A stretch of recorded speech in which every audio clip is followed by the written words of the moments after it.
গোপালগঞ্জের টুঙ্গিপাড়া উপজেলার মধুমতি নদীর উপর সেতুর মূল কাজ শেষ হয়েছে ১৬ বছর আগে, কিন্তু সংযোগ সড়ক নির্মাণ না করায় একদিনের জন্য সেতুটির উপর দিয়ে কোনো যানবাহন চলতে পারেনি।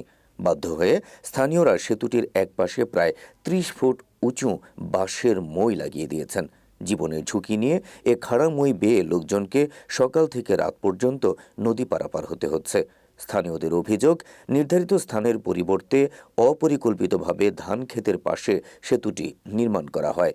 সেতুটির সংযোগ সড়কের জন্য জমি অধিগ্রহণ না করায় নির্মাণের ১৬ বছরেও সেতুটি চালু করা যায়নি। সেতুটির একপাশে রয়েছে ডুমুরিয়া উচ্চ বিদ্যালয়, ডুমুরিয়া সরকারি প্রাথমিক বিদ্যালয়, ডুমুরিয়া ইউনিয়ন পরিষদ, ডুমুরিয়া বাজার ও ডুমুরিয়া কমিউনিটি ক্লিনিক।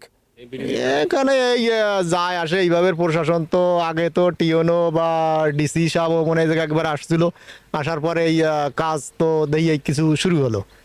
শুরু হওয়ার পরে তো এই যে আবারই এই বন্ধ, এই কাজ এনে খুব নর্মালে সবসময় কোনো সময় কাজই চলে না। এখন এনে যোগাযোগের কোনো ব্যবস্থা নাই। এই যে স্কুলি গুরুগেরা সবাই তো আমরা যা আশা করি এই হলো পরিস্থিতি তো দেখাই যাচ্ছে।